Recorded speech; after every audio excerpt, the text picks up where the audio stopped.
సమయంలో దేశం కోసం ఏర్పాటు చేసిన ఆశ్రమం శిథిలమైంది.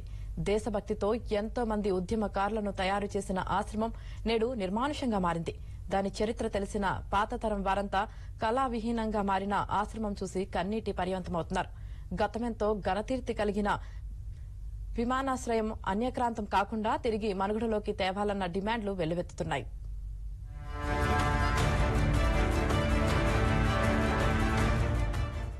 బాపూజీ నాయకత్వంలో భారతీయులందరూ ఒకే మాటపై నిలబడి ఒకే బాటలో పయనిస్తున్న రోజులవి.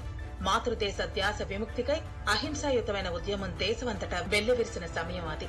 ఇదే సమయంలో ఆంధ్రజాతి తల్లి రుణం తీర్చుకోవడానికి చిత్తశుద్దితో కార్యక్షేత్రంలోకి ఓ దంపతులు ముందడుగు వేశారు. వారే ఉమ్మడి గుంటూరు జిల్లా రేపల్లె తాలూకా కావూరుకు చెందిన తుమ్మల బసవయ్య, తుమ్మల దుర్గాంబ.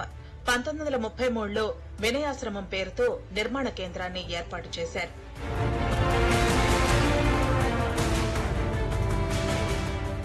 ప్రస్తుతం బాపట్ల జిల్లా చెరుకుపల్లి మండలం కావూరు గ్రామంలో పిచ్చి చెట్లతో శిథిలమే కనిపిస్తున్న ఈ ప్రదేశమే కావూరు వినయాశ్రమం.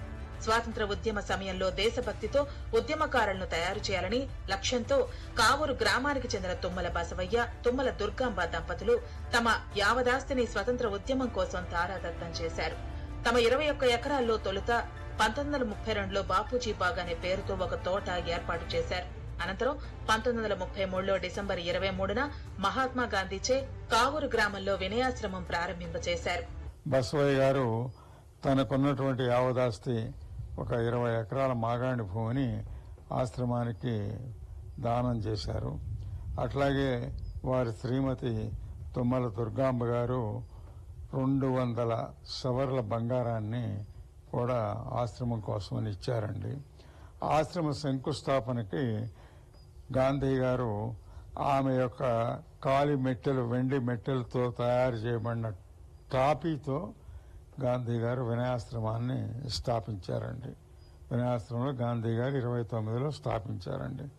దాని యొక్క ఉద్దేశం ఏంటంటే కార్యకర్తల్ని, అంటే ఆ రోజుల్లో జైల్లోకి వెళ్ళడానికి, బ్రిటిష్ వారిని ఎదుర్కొనడానికి కార్యకర్తలను తయారు చేయాలనే ఉద్దేశంతో స్థాపించబడినటువంటి ఈ వినయాశ్రమం తర్వాత గ్రామీణ ప్రజలకి ఉపాధి కల్పించాలనే ఉద్దేశంతో కొన్ని కుటీర పరిశ్రమలను స్థాపించారండి.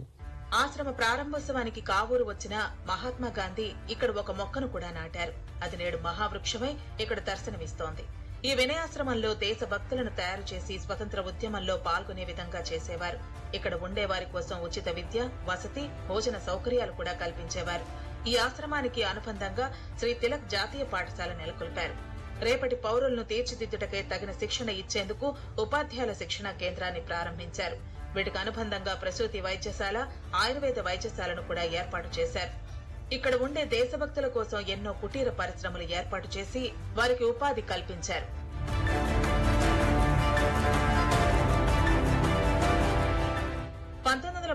నుంచి ఈ ఆశ్రమాన్ని ఎంతో మంది దేశభక్తులు, ప్రముఖులు దర్శించి దేశభక్తి నూరిపోసేవారు. 1959లో అప్పటి రాష్ట్రపతి బాబు రాజేంద్ర ప్రసాద్ ఈ ఆశ్రమానికి వచ్చి ఎంతో ఆనందాన్ని వ్యక్తం చేశారు. వినయాశ్రమానికి అనుబంధంగా బాలికల విద్యా వ్యాప్తి కోసం ప్రభుత్వ గురుకుల పాఠశాలను కూడా ఏర్పాటు చేశారు. ఇన్ని కార్యక్రమాలతో వినయాశ్రమం నిత్యం కళకళలాడుతూ ఉండేది.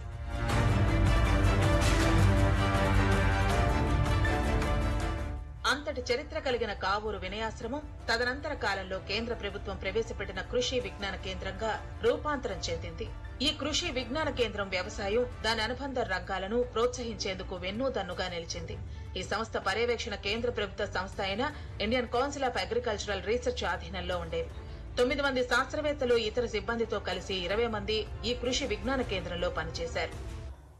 అప్పుడు రాజగోపాల్ నాయుడు గారిని చైర్మన్ గా కొంతమంది ఈ ట్రస్ట్ బోర్డులో ఉన్నటువంటి సభ్యులు ఆయన తీసుకొచ్చారండి.